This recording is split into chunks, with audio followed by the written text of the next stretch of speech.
जिज्ञासु मित्रों, अभिनंदन है आपका दिव्य सृजन स्पिरिचुअल चैनल पर। आज हम अपने चैनल पर जो विषय लेकर आए हैं, पिछले विषय से संबंधित विषय है। सती प्रथा का विषय चल रहा था और सती प्रथा जो है, सती के प्रसंग, सती का देवी, सती का योग अग्नि में भस्म करना स्वयं को दक्ष के यज्ञ में, उस कथा से हमने इस विषय को लिया और सती प्रथा पर पहले चर्चा की। और आज सती प्रथा खत्म कैसे हुई।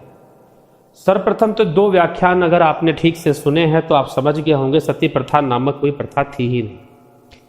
बस इसको एक हथियार की तरह इस्तेमाल किया गया अंग्रेजों के द्वारा और ये प्रथा का रूप इसको दिया गया, क्योंकि ये इतनी व्यापक नहीं थी जितना व्यापक इसको बताया जाता है, जितना व्यापक इसको किताबों में लिखा जाता है, जितने बड़े बड़े शब्दों का प्रयोग किताबों में किया जाता है, उतने बड़े बड़े शब्दों का प्रयोग जो है शायद आपको नाजायज लगेगा जब आप सती प्रथा की ग्राउंड रियलिटी को अच्छे से समझ लेंगे। तो सती प्रथा का उन्मूलन कैसे हुआ, अगर हम एक ऐतिहासिक जो हमारी टेक्स्ट बुक्स कहती हैं या जो किताबें जो कहती हैं, वो क्या कहती हैं कि सन 1828 में 20 अगस्त 1828 में ब्रह्म समाज की स्थापना हुई और ब्रह्म समाज की स्थापना के अगले वर्ष 1829 में ब्रिटिश गवर्नमेंट ने, जिसका एक अफसर था विलियम बेंटिक, उसके द्वारा एक कानून लाया गया और उस कानून के अंतर्गत सती प्रथा पर हमेशा के लिए बैन लगा दिया गया पूरे भारत में। तो ब्रिटिश गवर्नमेंट ने 1829 में सती प्रथा पर बैन लगाया और सती प्रथा बंद हुई। सबसे पहली बात तो ये कि ये, और इसे इसके लिए लिखा गया कि ये हिंदू रिचुअल है। एक किताबों को आप पढ़ेंगे तो एक हिंदू रिचुअल है, तो इसलिए पहली बात तो ये कि हिंदू रिचुअल था ही नहीं। अगर ऐसा होता, अगर एक हिंदू रिचुअल होता तो जो हमने पीछे व्याख्यान दिए हैं उनमें से सती होती। अगर सती प्रथा एक हिंदू रिचुअल, एक आदर्श कार्य होता तो निश्चित ही राजा दशरथ की 3 पत्नियां सती बन गई होती। ठीक, रावण की मृत्यु के बाद मंदोदरी भी सती नहीं बनी। हाँ, देवी सुलोचना जो कि मेघनाथ की पत्नी, उनकी मृत्यु की बात आती है। और भी कई वीर गति हुए।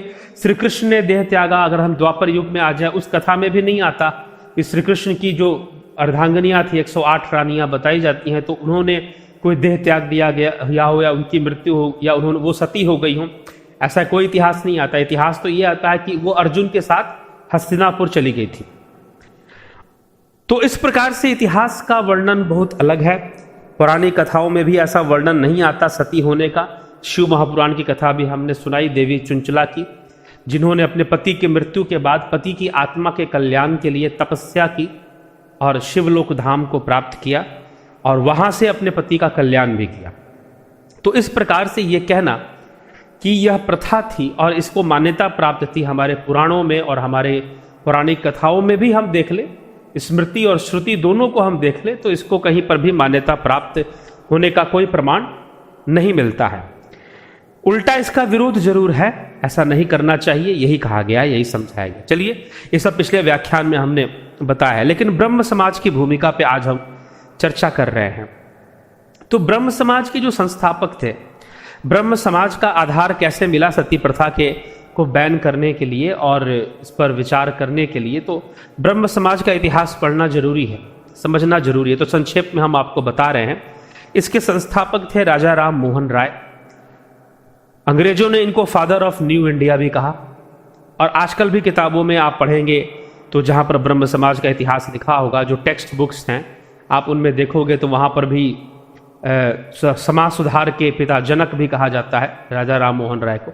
जैसे उससे पहले कभी कोई समाज सुधारक हुए ही नहीं थे, वो पहले समाज सुधारक थे। चलिए, जो भी कहा जाए, लिखने की ये तो लेखक का अपनी स्वतंत्रता है कि उसने क्या लिख दिया, उसको लिखने का अधिकार मिला और उसने लिख दिया, बस इतनी ही सी बात है। हम इस पर थोड़ा सा विचार करते हैं, इस इतिहास पर। ब्रह्म समाज के संस्थापक राजा राम मोहन राय और द्वारकानाथ ठाकुर या द्वारकानाथ टैगोर थे। द्वारकानाथ टैगोर एक उद्योगपति थे और उनकी जो समाधि है आपको इंग्लैंड लंदन में है और वो भी एक कब्रिस्तान में है। तो निश्चय ही उनका अंतिम संस्कार या अग्नि संस्कार नहीं हुआ होगा, दाह संस्कार नहीं हुआ होगा, क्योंकि कब्रिस्तान में तो दाह संस्कार होता नहीं, और जब साम्यवादी कब्रिस्तान में है तो उनको दफनाया गया होगा। तो संभवतः उन्होंने धर्म परिवर्तन कर लिया होगा, वो हिंदू धर्म को छोड़कर या सनातन धर्म को छोड़ ईसाई मत को उन्होंने अपना लिया होगा। धर्म शब्द का प्रयोग हम नहीं कर सकते हर जगह, क्योंकि धर्म का अर्थ ही कुछ और है। पीछे एक वीडियो मिल जाएगी आपको रिलीजन, मजहब और धर्म के ऊपर, जिसमें बताया गया है कि परिभाषिक तीनों का परिभाषा क्या है। तो द्वारकानाथ टैगोर जो थे और राजा राम मोहन राय, इन दोनों ने मिलकर ब्रह्म समाज की स्थापना की। मुख्य भूमिका इन दो लोगों की थी। 1815 ईस्वी में राजा राम मोहन राय ने आत्मीय सभा बनाई थी, जो कि 1828 अर्थात 13 वर्ष बाद जाकर वो ब्रह्म समाज के रूप में परिवर्तित हो गई। वहां पर ब्रह्म समाज की स्थापना हो गई। राजा राम मोहन राय का इतिहास कहता है कि उनका जन्म 1774 ईस्वी में, कहीं कहीं पर 1772 भी लिखा हुआ पाया जाता है। तो 1774 से 1833 तक उनका जीवन काल रहा। 1833 में उनकी मृत्यु हो गई, और कहते हैं बचपन में ही उनका विवाह हो गया, बाल विवाह हुआ।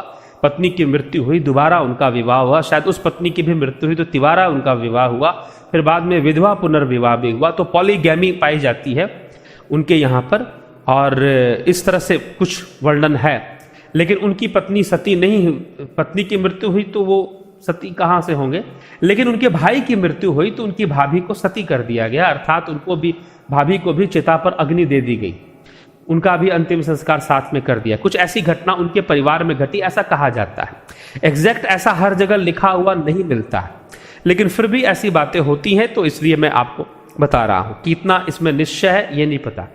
तो इस कारण से राजा राम मोहन राय सती प्रथा के विरोध में खड़े हुए, और उन्होंने सती ब्रह्म समाज बनाया, और ब्रह्म समाज के माध्यम से सती प्रथा का विरोध किया, आंदोलन किया, और सती प्रथा को खत्म कर दिया। तो चलो, एक प्रथा बनाई गई, किताबों में ही बनाई गई, कागजों पे ही बनाई गई, और कागजों में ही खत्म भी कर दी गई। ठीक है, अब हम आगे बढ़ते हैं। थोड़ी सी और राजा राम मोहन राय के बारे में और कुछ जानना जरूरी है, और भी कुछ बातें समझना आवश्यक है। और वो बातें क्या है राजा राम मोहन राय कि राजा राम मोहन राय पटना आए, पटना में वो इस्लाम के संपर्क में आए, इस्लाम के एकेश्वरवाद से वो बहुत ही प्रभावित हुए, और उन्होंने कबूल कबूल कबूल कह दिया और इस्लाम मुस्लिम बन गया। कुछ इतिहासकारों का ऐसा मानना है कि वो मुस्लिम बने, कुछ कहते हैं कि नहीं बने। लेकिन एक बात तय है कि इस्लाम उनके हृदय में बसता था। उनकी जो सबसे पहली पुस्तक थी, राजा राम मोहन राय की जो सबसे पहली ग्रंथ था, जो किताब था, उसका नाम था तुहफतुल मुवाहिद्दीन, तुहफतुल मुहाविद्दीन, तुहफतुल मुवाहिद्दीन। ये अब अरबिक भाषा अब इतना स्पष्ट पढ़ने मुझको नहीं आता है, तो इसलिए थोड़ा सा दिक्कत हो रहा है। तो मुवाहिद्दीन हो या मुजाहिद्दीन हो, जो भी हो, ये उनके ग्रंथ का नाम था, तुहफतुल मुवाहिद्दीन, तुहफतुल मुवाहिद्दीन ये नाम था। तो ये ग्रंथ उन्होंने सबसे पहला, अब नाम से ही सीधी सी बात है, इसका अर्थ है गिफ्ट टू मोनोथेइस्ट, अर्थात एकेश्वरवादियों को गिफ्ट। क्या गिफ्ट? कि उन्होंने एक ब्रह्म समाज बनाया, और उस ब्रह्म समाज की विचारधारा थी कि ईश्वर एक है, संसार का निर्माण करता है, आत्मा अमर है, मनुष्य को अहिंसा अपनाना चाहिए, और सभी समान मानव है, मानव सभी एक जैसे हैं, कोई ऊंच नीच नहीं है। बहुत अच्छी बात है इसमें। और फिर देवी देवताओं और मूर्ति पूजा का विरोध, ये भी उसमें निहित था।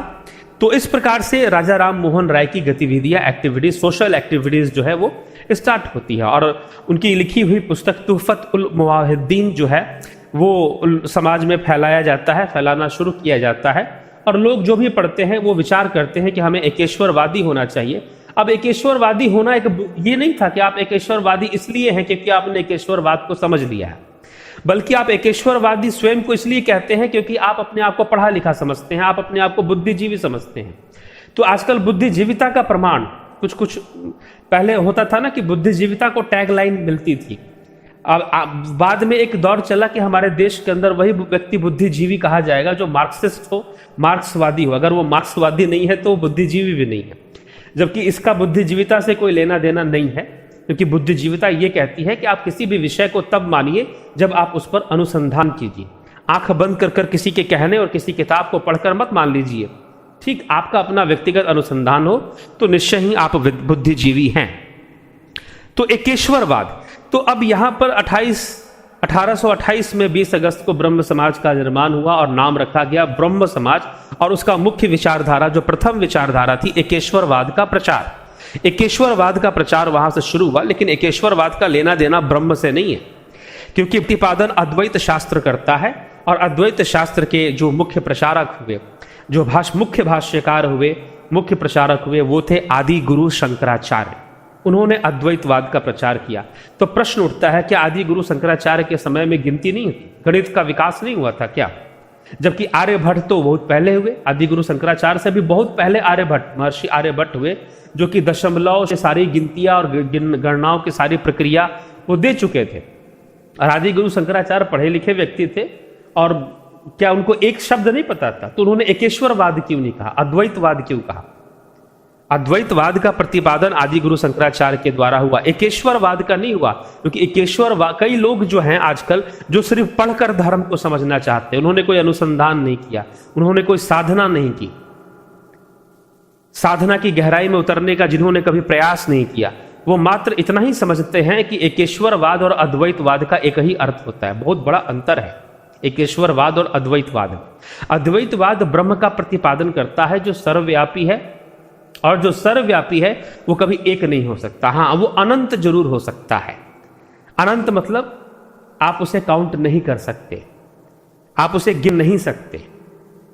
और एकेश्वरवाद मतलब कि वो एक है, वो एक की गिनती में आ गया, आपने उसे काउंट कर लिया कि वो एक है। और जब अनंत कह दिया गया तो वो अनंत हो गया। तो ब्रह्म को कभी भी एक नहीं कहा गया, ब्रह्म को अद्वैत कहा गया, अर्थात वो दो से परे है। दो से परे अर्थात काल और माया के चक्र से परे है। इस संसार में जो द्वैत चलता रहता है ना, काल माया सुख दुख, इन सब से वो परे है। ठीक, तो प्रकृति द्वैतमयी है, प्रकृति के अंदर द्वैत है, और उससे परे अद्वैत है, वो ब्रह्म है। और उसने इस सृष्टि को बनाई नहीं है, वो स्वयं ही बन गया है सृष्टि, वो स्वयं ही सृष्टि रूप है। इसलिए ब्रह्म को सर्वव्यापी माना गया। संसार में जितनी भी वस्तुएं हैं सब ब्रह्म की किसी न किसी रूप में, वो ब्रह्म की ही अभिव्यक्ति है, ये भी माना गया। तो यहां पर निर्माणकर्ता वाली भी कोई बात नहीं रह जाती, खंडित हो जाती है। तो पहला जो सेंटेंस है ब्रह्म समाज का कि ईश्वर एक है और संसार का निर्माण करता है, यही अद्वैत के आधार पर खंडित हो जाता है। यह तर्क ही अद्वैत शास्त्र के आधार पर खंडित होता है। आगे हम इस पर विचार करते हैं।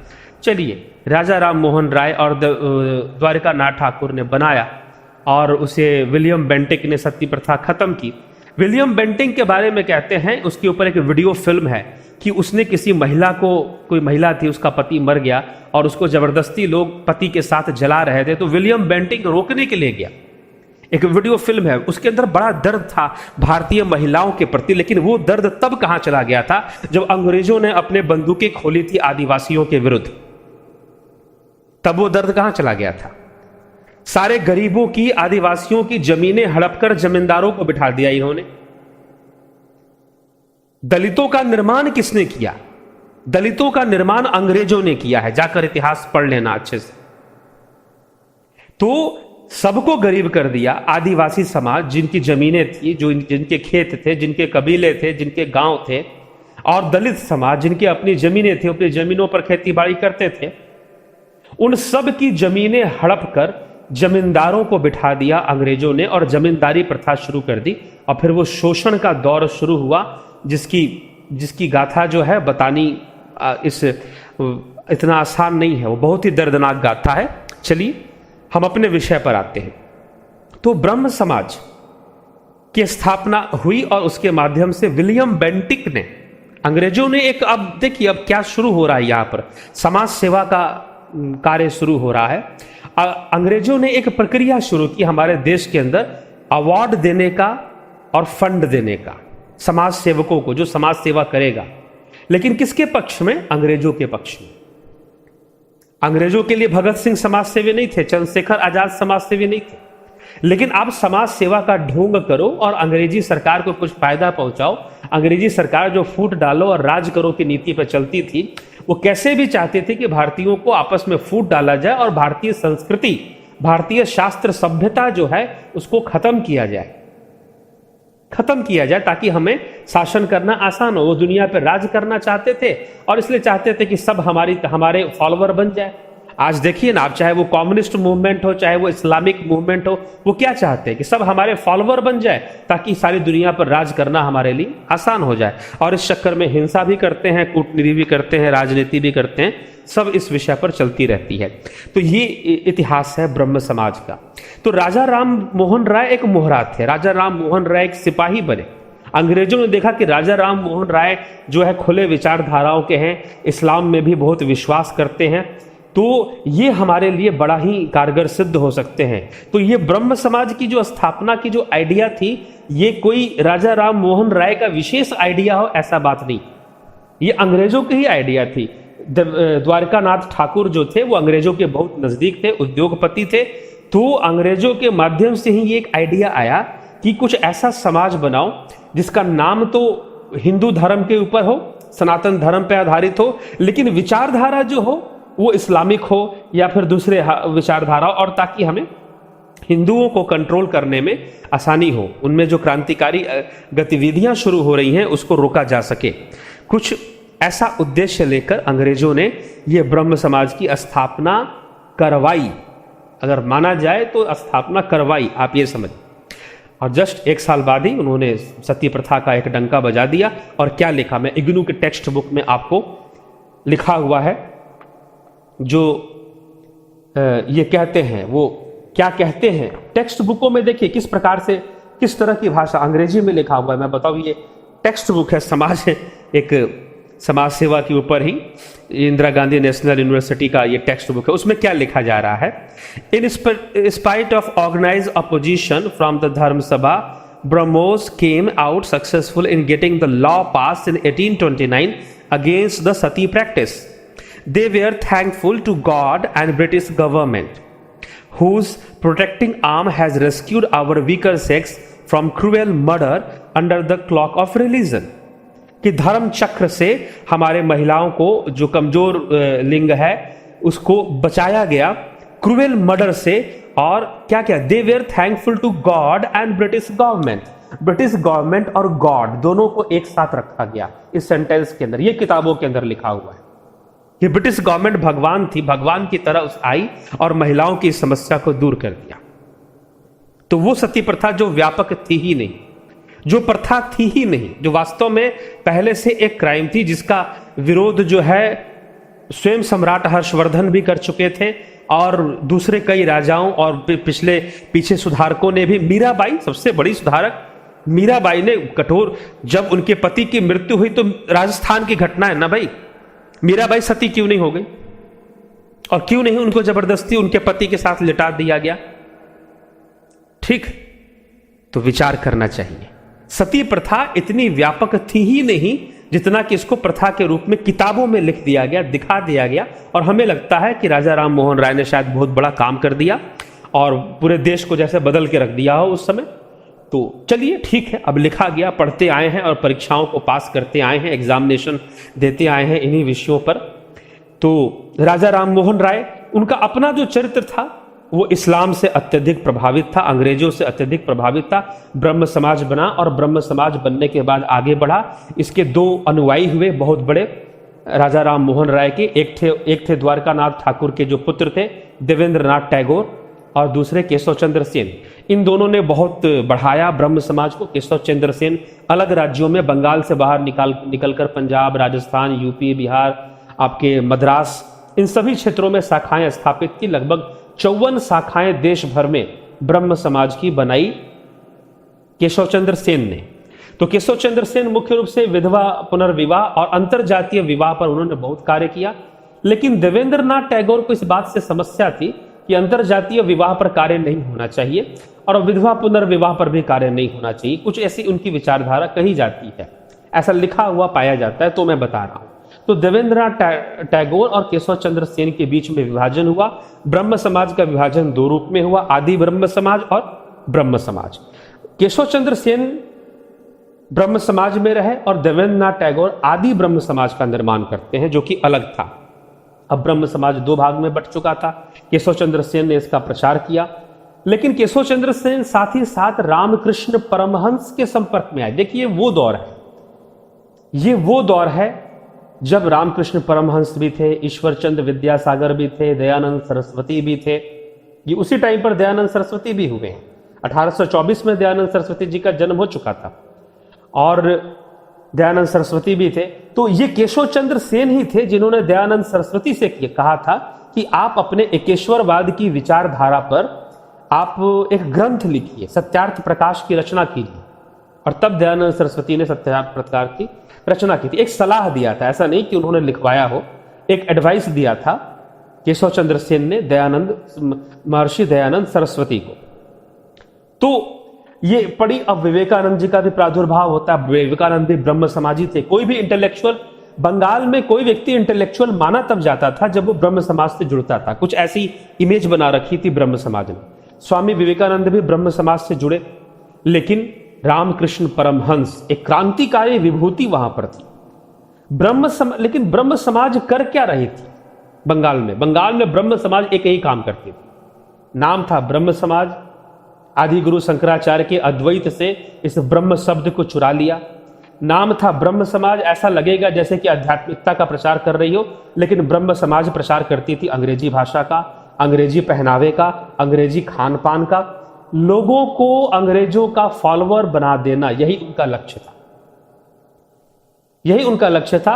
और अंग्रेजों के शासन में सुविधा प्रदान करना, अंग्रेजों के शासन में सहयोग प्रदान करना, यही ब्रह्म समाज का कार्य था। लेकिन उसी बंगाल में उसी समय एक बहुत बड़ा, जिस समय मूर्ति पूजा का विरोध हो रहा था, जिस समय हिंदू धर्म का एक तरह से अप्रत्यक्ष विरोध हो रहा था, ब्रह्म समाज के नाम पर ईसाइयत का प्रचार हो रहा था, अंग्रेजी चाल चलन का प्रचार हो रहा था ब्रह्म समाज के द्वारा। उसी समय बंगाल की धरती पर समझ लीजिए कि साक्षात महादेव का अवतार ठाकुर रामकृष्ण परमहंस काली के मंदिर में उनका अवतरण होता है 1836 में। और उनके माध्यम से एक ऐसी आध्यात्मिकता की लहर दौड़ती है। कई ब्रह्म समाजी, पहले तो स्वामी विवेकानंद स्वयं एक ब्रह्म समाजी थे, नास्तिक थे। अब ब्रह्म समाजी एकेश्वरवाद का प्रचार करते थे, लेकिन नास्तिकता का भी प्रचार करते थे साथ में। तो कट्टर नास्तिक से स्वामी विवेकानंद, जो कि ठाकुर रामकृष्ण परमहंस के पास जाकर परिवर्तित हो गए, बदल गए। ब्रह्म समाज का त्याग कर दिया उन्होंने। कहते हैं कि एक समय जब स्वामी विवेकानंद देवेंद्रनाथ टैगोर के पास पहुंचे, तो देवेंद्रनाथ टैगोर से उन्होंने कहा कि क्या तुमने परमात्मा के दर्शन किए हैं? क्या तुमने ईश्वर को देखा है? तो देवेंद्रनाथ टैगोर के हाथ पांव कांपने लगे। क्यों कांपने लगे? उनके प्रश्न से नहीं, विवेकानंद के चेहरे पर वो तेज था, क्योंकि वो ठाकुर से मिलकर आए थे, ठाकुर रामकृष्ण परमहंस से मिलकर आए थे वो। तो जो माहौल बन रहा था उसका बहुत बड़ा उत्तर था रामकृष्ण परमहंस का mission, RK mission. Swami Vivekananda ji America पहुंचे, वहां ब्रह्म समाजी भी पहुंचे, केशव चंद्र सेन भी पहुंचे हुए थे, आर्य समाजी भी पहुंचे हुए थे वहां। लेकिन जो स्थान, जो प्रतिष्ठा स्वामी विवेकानंद जी को प्राप्त हुआ, वो किसी को प्राप्त नहीं हुआ। और अंत में केशव चंद्र सेन रामकृष्ण परमहंस से या विवेकानंद से इतने प्रभावित हुए कि उन्होंने संपूर्ण ब्रह्म समाज का विलय रामकृष्ण मिशन में कर दिया। ब्रह्म समाज का एक तरह से विलय कर दिया। क्यों? क्योंकि उनको लगने लगा कि ब्रह्म समाज की कोई आवश्यकता नहीं है।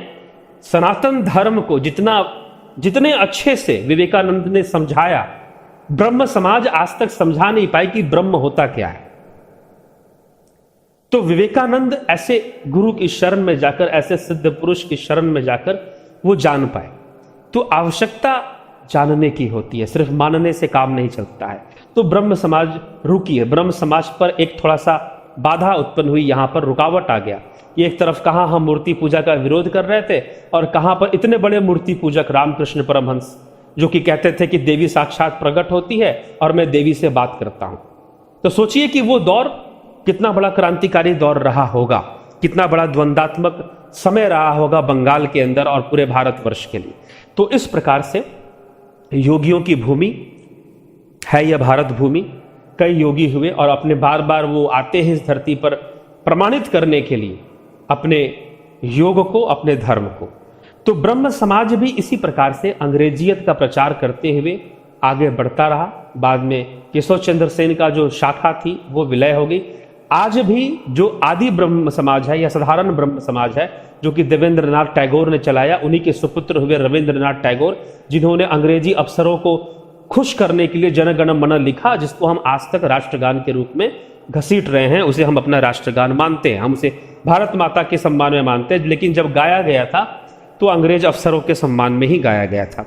तो ये ब्रह्म समाज का मित्रों इतिहास है, ये ब्रह्म समाज की सच्चाई है। तो हम खुद विचार करें कि ब्रह्म समाज ने भारत को क्या दिया, किस प्रकार से कार्य किया, उद्देश्य क्या था। वही समाज सेवा के नाम पर अवार्ड मिलना अंग्रेजों ने आज भी मिलता है। आज भी आज समाज सेवा करो और उनके पक्ष में करो। आप देश के अंदर आप सोशल वर्क कीजिए, सोशल वर्क के नाम पे फंडिंग आती है, अवार्ड्स आते हैं, लेकिन आपको अवार्ड और फंडिंग कौन देगा? वो देगा जिसके पक्ष में आप काम करोगे। तो वही गेम आज भी चल रहा है। भले आप समाज के अंदर क्रांति आए ना आए, सुधार आए ना आए, आप कुछ कीजिए जिसमें आप दिखा सके कि हाँ आपने सेवा की है। तो बाहर से कई फंडिंग्स आती हैं विदेशों से, और उसके माध्यम से मात्र फंडिंग ही नहीं आती, हमारे देश की राजनीति में हस्तक्षेप भी होता है, देश की राजनीति में हस्तक्षेप भी होता है। तो यह एनजीओ फंडिंग का गेम है। आप अमीर बनना चाहते हैं, बन सकते हैं, क्योंकि आप तो कभी मरेंगे ही नहीं। तो सबसे बड़ी उपलब्धि है कि मृत्यु के साथ समय आप एक संतोष भाव लेकर मर सके कि आपने एक अच्छा जीवन जिया है, अन्यथा व्यर्थ है आपका जीवन, चाहे आप कितना भी धन धान्य और शोहरत दौलत इकट्ठा कर ले। तो यह मुख्य विषय ब्रह्म समाज की भूमिका पर हमने ये अपने विचार रखे, इस पर विचार करें। और ब्रह्म समाज जैसी समाज सेवी संस्थाएं आज भी भारत में हैं जो कि इस देश के लिए काम नहीं करती है। सच्चाई ये है, ये उस मोटिव्स के लिए काम। पहले तो अंग्रेज थे ना, अंग्रेज फंडिंग कर रहे थे, अवार्ड दे रहे थे समाज सेवा के नाम पर। आज देश में कम्युनिस्ट फंडिंग होती है समाज सेवा के नाम पर। आज देश में इस्लामिक फंडिंग होती है, अरबिक फंडिंग होती है समाज सेवा के नाम पर, सोशल वर्क के नाम पर। तभी तो हमारे नेता, हमारे मुख्यमंत्री लेवल के नेता को इस बात का दुख है कि सिक्किम जो है वो भारत में क्यों है, चाइना में क्यों नहीं है। ठीक है, उनको भारत को ताकतवर नहीं बनाना है, क्योंकि उनको फंडिंग नहीं मिलती इसके लिए। उनको पैसा मिलता है इस बात के लिए कि चाइना ताकतवर हो जाए, पाकिस्तान ताकतवर हो जाए। तो आज भी वो षड्यंत्र चल रहा है। ऐसा नहीं कि अंग्रेजों ने जो ब्रह्म समाज के माध्यम से षड्यंत्र किया वो आज खत्म हो गया, वो आज भी चल रहा है और हमें जागरूक रखना है, तो हम इससे बच सकते हैं। धन्यवाद। दिव्य सृजन के इस चैनल पर भारतीय दर्शन शास्त्र, योग, अध्यात्म और आयुर्वेद जैसे मानव कल्याणकारी विषयों पर चर्चा होती है। अतः इस चैनल को सब्सक्राइब, शेयर और लाइक करके इसे आगे बढ़ाने में सहयोग करें। बेल आइकन टच करके हमारे आगे आने वाली वीडियो की जानकारी नोटिफिकेशंस में प्राप्त करें और कमेंट करके आप इन विषयों पर अपने प्रश्न भी पूछ सकते हैं। धन्यवाद।